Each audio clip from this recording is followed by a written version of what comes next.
Egipto es una tierra de secretos y tesoros escondidos. Los egiptólogos aún intentan desentrañar sus misterios. ¿Quién es el desconocido enterrado junto a los cuerpos de los más grandes faraones egipcios? Su rostro contraído parece que grita.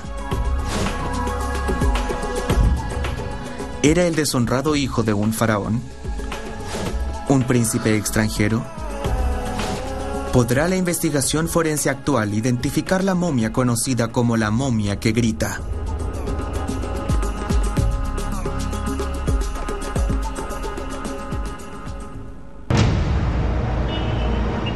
El Museo de El Cairo es hogar de muchos de los descubrimientos más famosos en la arqueología egipcia. Guardado sobre un estante olvidado se encuentra el ataúd del desconocido la momia que grita. Hoy sus restos serán analizados. Serán sometidos a su primera investigación científica en 100 años. Su identidad ha originado especulaciones desde que fue descubierto en 1881. La autopsia original fue realizada por un equipo de egiptólogos victorianos. Cuando sacaron el último vendaje, esto es lo que vieron. Generaciones de eruditos han intentado explicar qué le pasó a este individuo. ¿Por qué su rostro se inmortalizó en pleno grito? Ahora un nuevo equipo de científicos probará suerte. El Dr. Zahi Hawass es el arqueólogo más experimentado de Egipto. Por primera vez fue autorizado para realizarle una tomografía a la momia. Esta momia estaba en el Museo de El Cairo esperando que alguien revelara su misterio. Para mí era algo muy importante ser parte de esta investigación y averiguar quién es ese hombre. Al ver bajo la piel de la momia, el escáner podría revelar quién fue y cómo murió. Los datos después son entregados a Caroline Wilkinson, una antropóloga facial. Trabajará con un modelo virtual en 3 dimensiones del cráneo para recrear cómo era su rostro mientras estaba vivo. El objetivo es comparar lo que revelen los procedimientos actuales con las teorías que se han planteado en 120 años de especulación. Durante este tiempo, poco se ha conseguido al buscar nuevas evidencias. El primer examen científico ocurrió en 1886. Todo lo que se sabe de la momia que grita surgió de esa investigación. Fue realizada por un equipo de 3 personas. Gastón Maspero, jefe del servicio de antigüedades, un físico llamado Fouquet y un químico llamado Mathy. El egiptólogo Dylan Birkestaff ha estudiado su trabajo. Le ha fascinado este caso por más de 10 años.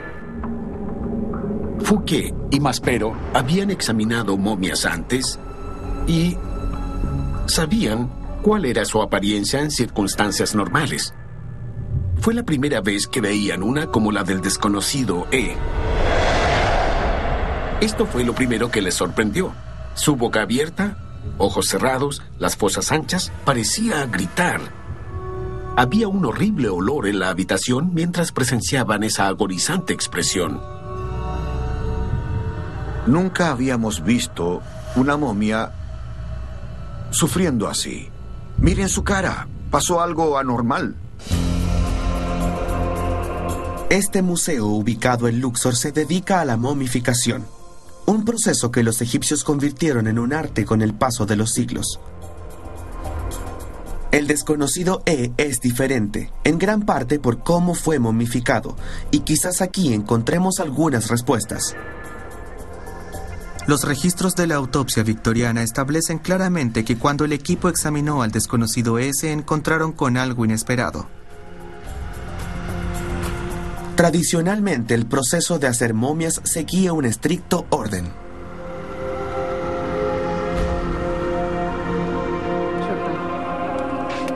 Esta es la herramienta más importante de la momificación. Lo introducías por el orificio nasal, removiendo el cerebro hasta romper su consistencia y licuarlo. Luego usabas un gancho que tenía en la punta para que, tras agitarlo un rato, pudieras sacar el cerebro por la nariz.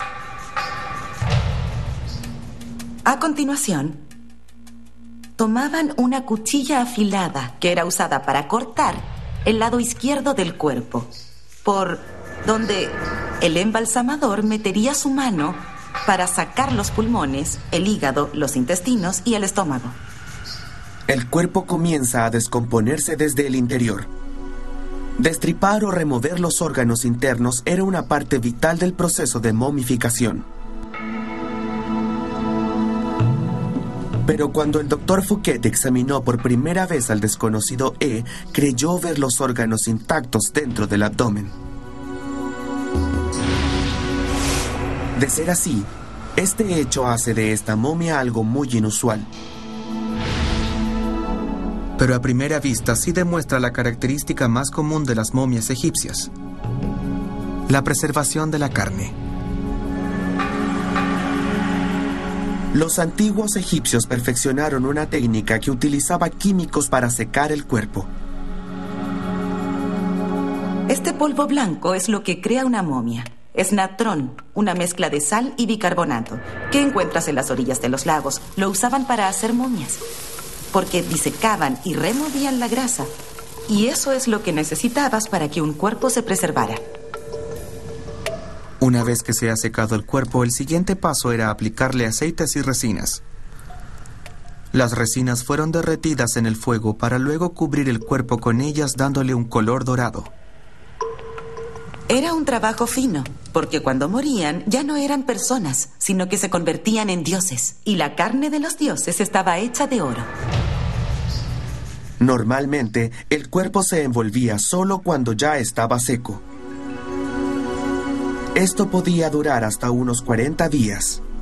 Pero parece que aquí ocurrió algo muy distinto. Al parecer, este cuerpo no estaba seco.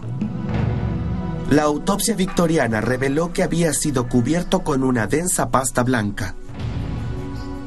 Este yeso, hecho de natrón y cal viva, es una técnica muy inusual y fue una de las cosas que más perturbó a los investigadores al desenvolverlo. Aunque no era extraño encontrar natrón, la cal viva sí los sorprendió. Nunca se había oído en las tradiciones egipcias que se usara un método así para embalsamar. Eso no era lo único extraño de la momia que grita. La forma en que fue enterrada tenía varias singularidades y muchas contradicciones. El ataúd era de madera de cedro muy costosa, pero no tenía ningún tipo de adorno. En la teología egipcia, un hombre no podía entrar a la vida eterna sin su nombre. Así que es muy extraño que a él lo dejaran anónimo. Después, los examinadores victorianos comprobaron que el cuerpo había sido preservado intencionalmente. Eso indica respeto y estatus. Pero también vieron que había sido cubierto con la piel de una oveja o cabra, y en los tiempos antiguos eso simbolizaba la impureza. También el desconocido E fue atado en las muñecas y en los tobillos con tanta fuerza que las marcas aún son visibles. En la ciudad de El Cairo, un equipo de científicos intenta descubrir la verdad de una momia sin identificar, conocida como el desconocido E, la momia que grita. Quieren actualizar la información que se obtuvo en la primera autopsia efectuada en el cuerpo hace más de un siglo. Maspero, el hombre a cargo, creía que la causa de muerte fue envenenamiento. Dijo que el estómago se contrajo hundiéndose profundamente y lo vio como una prueba del envenenamiento. Y para hacerlo aún más dramático, Maspero creía también que esta momia anónima era un miembro de la antigua familia real egipcia.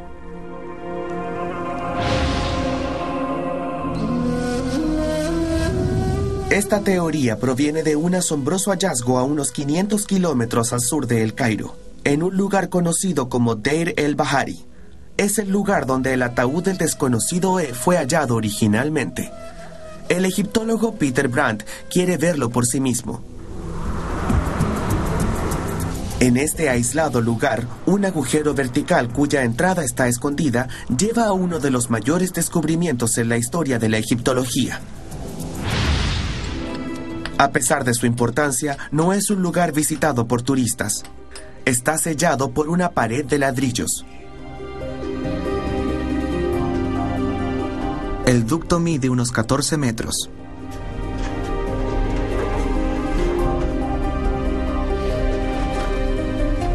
En 1881, el primer oficial de antigüedades se encontró con 40 momias. Oh, esto es absolutamente increíble. El desconocido era una de ellas, pero el oficial no le prestó mucha atención. Los otros ocupantes de la tumba parecían mucho más interesantes. En poco tiempo, esta red de túneles fue llamada la bodega de las momias reales. ¿Pueden imaginarse al oficial egipcio que vino del Cairo para ver este lugar, infiltrándose de noche, bajando solo con una cuerda y una antorcha y hallando esta habitación tras todos esos túneles y encontró para su sorpresa a todos los reyes de Egipto? Lo que descubrió fueron faraones muy famosos. No podía creerlo. Estaba Ramsés II, probablemente el faraón más famoso de todos los tiempos. Seti I, su padre. Tutmosis III, el faraón conquistador. Estos eran grandes nombres en la historia antigua de Egipto. Parece que este pasillo no terminara. La bodega es una impresionante obra de ingeniería, pero su simpleza y sus paredes vacías nos indican que esta no era una tumba normal. Oh, wow. Esta debe ser una cámara funeraria. Es increíble. Y pensar que las momias reales estaban aquí. Las momias de los faraones hallados aquí debieron ser enterradas originalmente en otro lugar del Valle de los Reyes. Los sacerdotes del antiguo Egipto las trajeron aquí para protegerlas. Sabemos que al final de la época de Ramsés, el robo de tumbas pasó de ser una actividad furtiva y ocasional a una industria nacional en esta parte de Egipto y Tebas. La gente deambulaba por las noches robando tumbas reales y finalmente los sumos sacerdotes se dieron cuenta que hasta las momias mismas podrían ser destruidas. Así que las dejaron sin objetos de valor. Pensaban que estarían a salvo mientras no hubiera algo que robar. Lo único que sí mantuvieron fue la más valiosa posesión de cualquier egipcio antiguo: su nombre. La mayoría de los féretros llevan su nombre inscrito cuidadosamente, porque un cuerpo sin inscripción no tiene identidad y no podía llegar a la vida eterna. El desconocido no tiene marca alguna para identificarlo. Pero incluso sin una inscripción, el estar rodeado de gente tan importante durante su muerte sugiere solo una posibilidad: era uno de ellos. Sabemos que las momias con nombre eran miembros de la familia real, reyes, príncipes y princesas. Seguramente él era alguien muy importante, como un miembro de la familia real, un rey o al menos un príncipe. Preservar al desconocido fue un esfuerzo considerable. Pero al no tener su nombre se le negó algo esencial para llegar a la vida eterna. Un extraño descuido si era un miembro de la familia real. La oradora y escritora Susan Redford viaja a Medinet Habu. Busca rastros de un deshonrado príncipe egipcio que, según algunos, puede ser el desconocido Este era el palacio de Ramsés III, que después se convirtió en un templo en su nombre. Estas paredes están llenas de representaciones de Ramsés como un gobernante valiente y poderoso. Fue muy exitoso como protector de Egipto. Sus flechas siempre llegaban a su objetivo. Ningún enemigo podía hacerle frente. Era realmente invencible. Suelen llamar a Ramsés III como el último gran faraón de Egipto. Pero un hallazgo hecho a principios del siglo XIX dejó una marca en su reinado. Esta es la copia de un papiro. Es una extraordinaria evidencia de un escándalo ocurrido al final del reinado de Ramsés. Es una transcripción real sobre juicios de conspiración de traición contra el faraón Ramsés III. Y sabemos con seguridad que esa conspiración fue planeada por las mujeres que pertenecían al harem real. El harem real era un grupo de mujeres que pertenecían al hogar del rey. Eran las mujeres y amantes de Ramsés III. Ser parte del harem te daba comodidad y estatus. Parece ser que las mujeres solo querían poder. El papiro sostiene que una mujer llamada Taya organizó un golpe en el palacio. Planeaba asesinar a Ramsés y reemplazarlo con su propio hijo, el príncipe Pentaur. Susan visita los alojamientos del harem en Medinet Habu, donde los relieves en las paredes aún muestran a las mujeres con su faraón. En todas las habitaciones se respiraba sexualidad e intimidad. Uno puede imaginarse fácilmente por qué este lugar fue donde se formuló y tramó el complot contra el rey. Al momento de la conspiración, sabemos que la principal esposa de Ramsés se llamaba Isis y que su hijo, el príncipe Ramsés, era el heredero natural. En el antiguo Egipto se creía que la línea de sucesión era una orden divina. Debía ser absoluta y jamás cuestionada. Por eso los historiadores nunca han sido capaces de explicar por qué Taya, una de las muchas esposas del rey, pensó que podría decidir quién usaría la corona. Susan cree que Taya no debió ser una concubina menor. Las mujeres del harem real y también hombres de alto rango en el gabinete de Ramsés iban a apoyar a Taya y a ayudarla en su conspiración contra el rey. Debió ser entonces una reina de Egipto.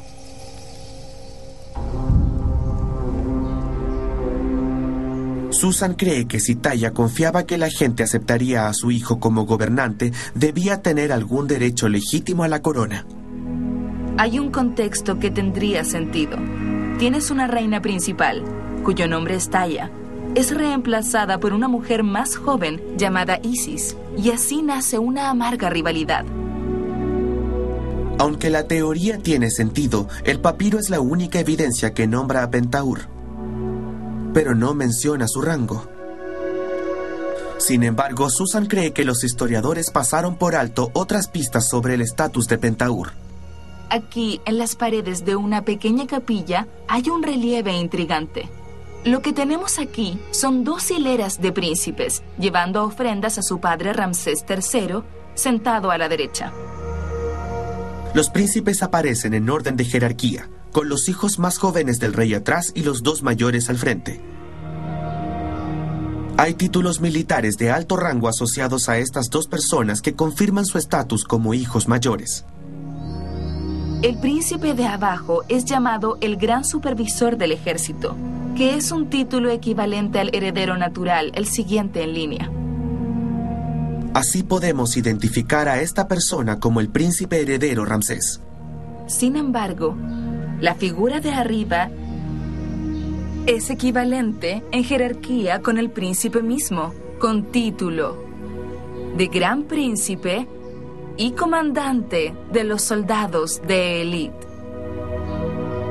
Los 2 príncipes que están más cerca del rey fueron representados como iguales.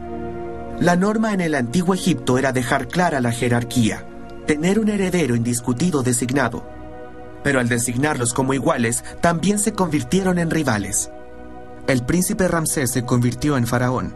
El nombre y los títulos de la persona de arriba no han sido encontrados en ningún otro lugar. Entonces nos preguntamos, ¿quién es este príncipe? Creo que solo puede ser el deshonrado Pentaur.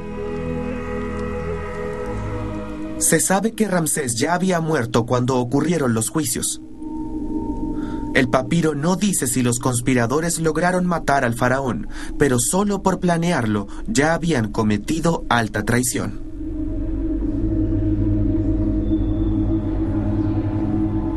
El complot fue descubierto rápidamente y se tomó preso a los autores y llevados inmediatamente a juicio. Fueron procesados ante 12 jueces, encontrados culpables y luego ejecutados. Lo importante es que, de acuerdo al papiro, Pentaur pudo evitar ese destino. Quizás en respeto a su sangre real, le permitieron cometer suicidio.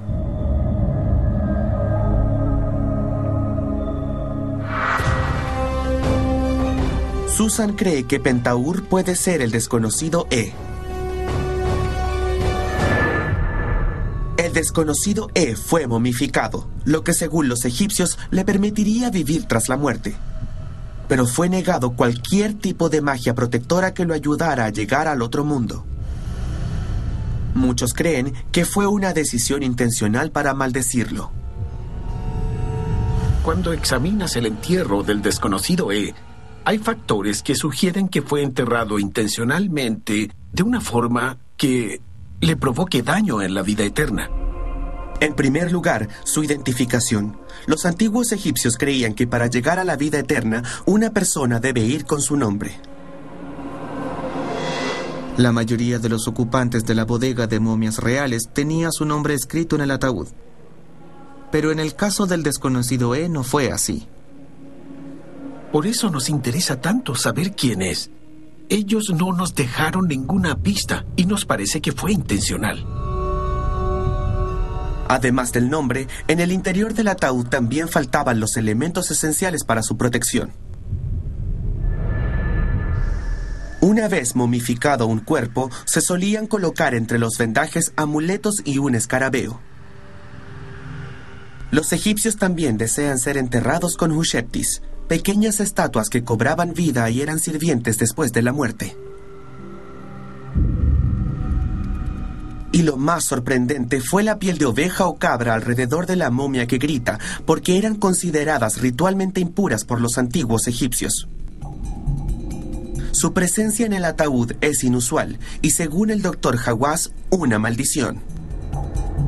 El símbolo del infierno. En la mente de un antiguo egipcio era la piel de cabra. La piel de cabra es evidencia, en mi opinión, de que la persona no llegará a los campos de Auru, el paraíso de los egipcios. Tuvo que ir al infierno. Algunos expertos han concluido que si la momia que grita fue enterrada así, indiferente de quién fuera, debió morir en deshonra. Pero, ¿y si no fue enterrada según la antigua tradición egipcia? Hay una teoría alternativa que sugiere que el cuerpo del desconocido E fue preparado por gente que no entendía completamente las tradiciones de un funeral egipcio. Una forma de explicar muchos de los extraños elementos en este entierro es que no haya sido un entierro egipcio propiamente tal. Quizás fue un extranjero que trató de imitar las técnicas egipcias de la mejor manera que pudo. Mientras se expandía el imperio egipcio, su gente viajó cada vez más, estableciendo contacto con otras culturas. Solían enviar oficiales al extranjero para administrar territorios conquistados. Cuando Fouquet y Maspero examinaron esta momia por primera vez, les sorprendieron algunos aspectos de la momia, como la posesión, la falta de nombre, etc. Pero había otros aspectos que sugieren riqueza y rango. Por ejemplo, tenía, en esa época, pendientes de oro. Y en su ataúd había báculos o bastones que probablemente representaban su cargo. Tendría sentido que fuera alguien con el rango suficiente para trabajar en un gobierno extranjero. Eso podría explicar por qué la momia que grita fue enterrada en una piel de oveja o cabra. Aunque era un sacrilegio para los egipcios, se sabe que era común en otras sociedades. Esta losa de piedra caliza está inscrita con un antiguo texto egipcio llamado la Historia de Sinué. Es el relato de un egipcio que recibe una carta del faraón en la que le ordena regresar a Egipto para evitar morir en el extranjero y ser enterrado en piel de oveja. Quizás el cuerpo de la momia que grita fue preparado de esa forma porque murió en otro lugar y fue embalsamado según las costumbres locales. La piel de animal no es la única anomalía. Cuando desenvolvieron al desconocido E, estaba cubierto con una pasta hecha de cal viva. Algo que nunca se ha visto en ninguna otra momia egipcia. Pareciera ser el trabajo de alguien que no era egipcio. En la autopsia original victoriana, los examinadores vieron otra anomalía. Además, esta pasta absorbió la humedad del aire en la habitación y los investigadores vieron cómo se expandía ante sus ojos. Fue horrible. El que se expandiera planteó una pregunta. Debió haber suficiente agua en el cuerpo para sellar la pasta. Entonces, ¿cómo podría aún absorber la humedad del aire 3000 años después? La única explicación lógica es que antes de ser embalsamado, el desconocido E ya se había secado parcialmente. Los antiguos egipcios usaban esta técnica solo siglos antes. Se parece a los entierros previos a la dinastía, donde el cuerpo era metido en la arena para secarlo. Los métodos egipcios de momificación evolucionaron con el tiempo y se volvieron muy avanzados. Pero los primeros intentos exitosos de preservar la carne fueron simples, tan simples como enterrar un cuerpo en la arena. Con sus orígenes en el año 1300 a.C., se cree que esta es la momia más antigua que se ha descubierto en Egipto. Se secó de una forma rudimentaria pero muy efectiva. Tras unos 10 años, la arena habría absorbido la humedad del cuerpo. Si el desconocido E murió en el extranjero, quizás los lugareños mantuvieron su cuerpo en arena para preservarlo temporalmente. Pareciera que fue secado tosca e inmediatamente, antes de que los embalsamadores pudieran encargarse de él. Eso podría haber sucedido si murió lejos de casa. La teoría de que la momia que grita fuera un egipcio viviendo en el extranjero es atractiva, pero sigue siendo una especulación.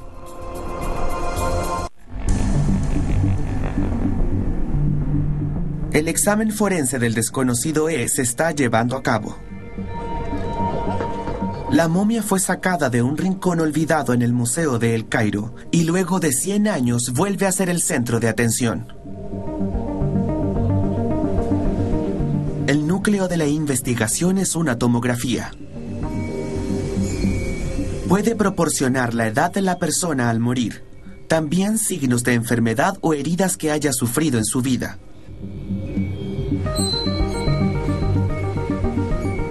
La tomografía es una forma de obtener la mayor cantidad de información posible del desconocido E. Una tomografía utiliza rayos X. Captura más de 1900 imágenes distintas para crear un conjunto de datos. El escáner demora solo minutos, pero el análisis de los datos puede tomar días. Lo que el Dr. Hawass y su equipo esperan es una pista, alguna evidencia concreta que al fin le dé un nombre al desconocido E. Es la primera vez que se ocupará un tomógrafo en el desconocido. ¿Podrá el tomógrafo revelar la magia tras este hombre? Los datos del escáner pueden ser utilizados y transformados en una imagen perfecta en 3 dimensiones. Les permitirá a los expertos hacer algo que hasta hace poco sería imposible sin diseccionar y dañar la momia. Verán dentro de su cuerpo. Aunque el escáner no nos revelará el nombre de esta momia, los datos le permitirán al equipo reconstruir su rostro.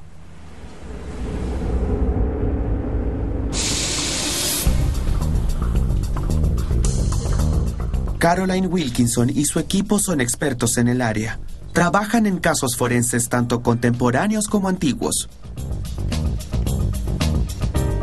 Lo primero que nos dice la reconstrucción facial es cómo era la persona en el momento en que se produjo su muerte. Podemos compararlo con distintas poblaciones y determinar su origen o incluso nacionalidad y establecer el grupo ancestral del que provino el individuo. Descubrir de dónde provino la momia que grita puede ser una parte esencial del rompecabezas. Algunos expertos creen que era un príncipe egipcio que murió en deshonra.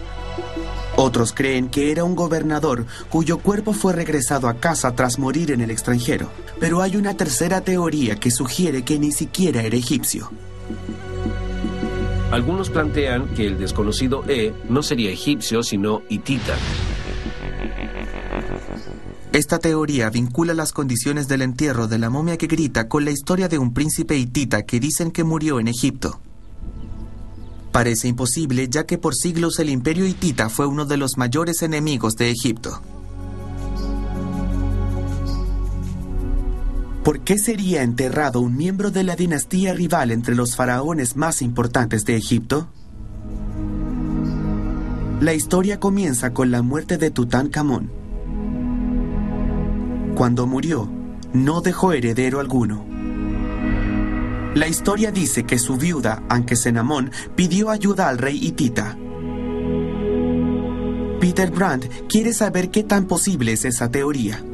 Esta es una fotografía de una carta de los archivos hititas. Cuando el faraón Tutankamón murió, su viuda, Ankesenamón, le escribió al rey hitita para decirle: mi esposo murió sin tener hijos, y como usted tiene tantos, envíe uno para que se case conmigo y será el nuevo rey de Egipto. Todas las famosas representaciones de egipcios junto a hititas los muestran en batalla. Estuvieron en guerra durante el reinado del padre de Tutankamón. Debido a esa historia, parece extraño que Ankesenamón pidiera un esposo de la corte hitita. Es como si durante la crisis de los misiles en Cuba hubiese muerto el presidente Kennedy y Jackie Kennedy le hubiese escrito a Khrushchev pidiéndole que envíe un hijo para que sea presidente de los Estados Unidos. Es poco probable que los estadounidenses lo aceptaran, y es aún menos probable que los egipcios aceptaran a un extranjero como faraón. La carta dice que el rey hitita envió un representante para verificar las intenciones de Ankesenamón. Cuando regresó, trajo otra carta que insistía que la petición de la reina era cierta. Al parecer, la segunda carta convenció al rey hitita, así que envió a uno de sus hijos, un hombre llamado Sanansa, esperando que así terminara la guerra entre Egipto y los hititas y llegara la paz y la alianza permanente. Pero Sanansa nunca pudo casarse con Ankesenamón. Los registros dicen que murió antes de llegar a la corte real egipcia, en Tebas. Claramente los hititas creyeron que Sanansa fue asesinado, pero claramente es posible que muriera por otra razón, como una plaga que estaba arrasando en esa época hacia el este, o en un accidente, o hasta por ser atacados por bandidos. La historia dice que el enfurecido rey, cuando sufría por su hijo, ordenó atacar inmediatamente a Egipto.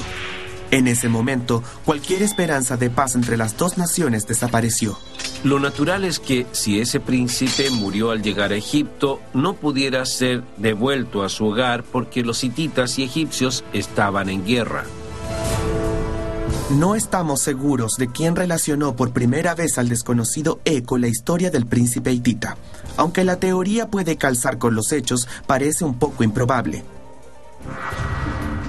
¿Hay alguna evidencia física que relacione esa historia con el desconocido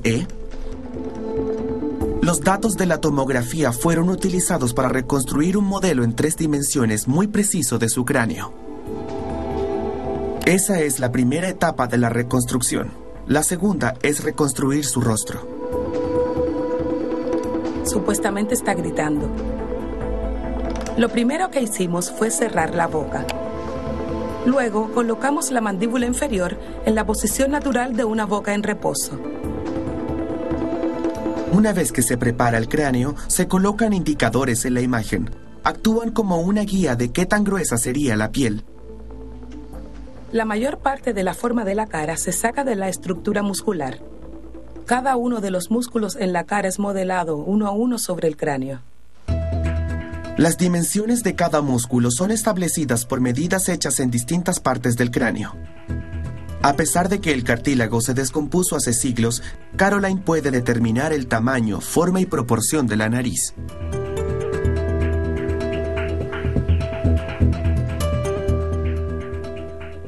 La última parte de la reconstrucción es colocar la capa de piel sobre la estructura muscular. El color de la piel y otros detalles aún deben ser agregados. Pero esta es una imagen del rostro del desconocido En la forma de su cabeza, Caroline ve evidencias que reducen las posibilidades de quién pudo ser. Reconstrucciones anteriores han mostrado que los cráneos de los antiguos egipcios comparten algunas características, tienen formas y proporciones similares, y Caroline también las ve en este cráneo. Lo más llamativo de la momia que grita son las largas proporciones de su cara. Hay una gran distancia entre su nariz y su boca y entre su boca y el mentón. Y eso es algo que he visto en otras momias. También la distancia entre la frente y la nuca. Solemos ver una hendidura en la parte superior del cráneo llamada la depresión postpregmática. Otra característica en común es que es difícil asignarles una etnia. Tienen características de la población negra africana y también de una población que se asocia usualmente a los europeos. No veo nada en este cráneo que sugiera que no es egipcio. Caroline, basada en sus 15 años de experiencia, cree que el cráneo pertenece a un antiguo egipcio. De tener razón, es posible descartar la teoría de que el desconocido era un príncipe hitita. La momia del desconocido está siendo sometida a exámenes forenses, con la esperanza de aprender más de quién era y cómo murió. Analizando los datos de la tomografía, el doctor Ashraf Salim es capaz de ver dentro de su cuerpo.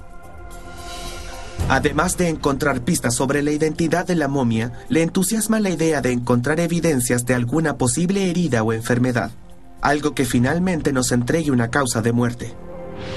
Al ver los resultados, es capaz de estimar aproximadamente qué edad tenía la momia que grita cuando murió. Lo que puedo decir de esta momia, en primer lugar, es su edad. Asumo que tenía entre 25 y 40 años de edad. La estimación está basada en un número de factores, como la condición de algunas articulaciones clave y cómo lucen sus dientes.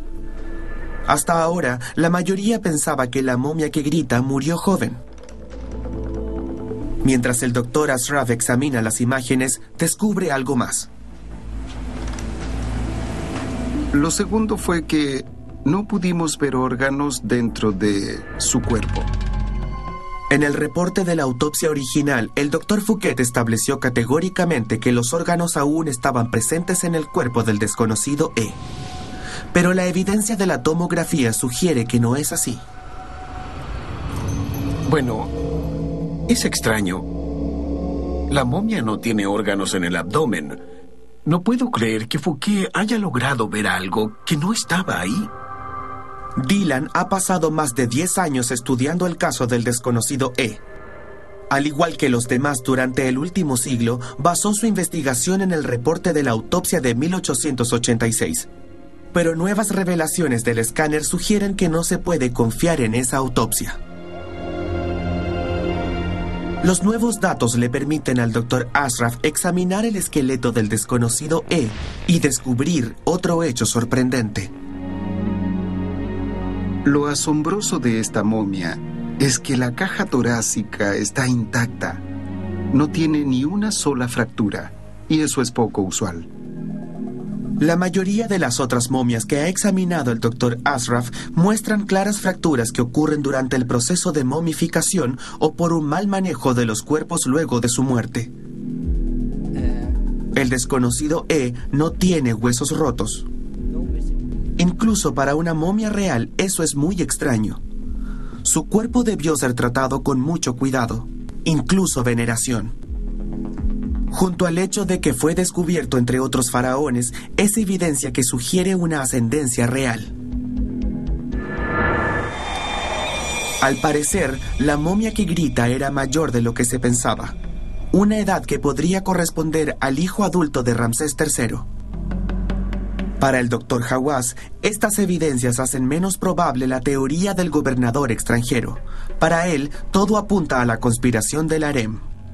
La evidencia de la tomografía sugiere que esta podría ser la momia de Pentaur, el hijo de Ramsés III.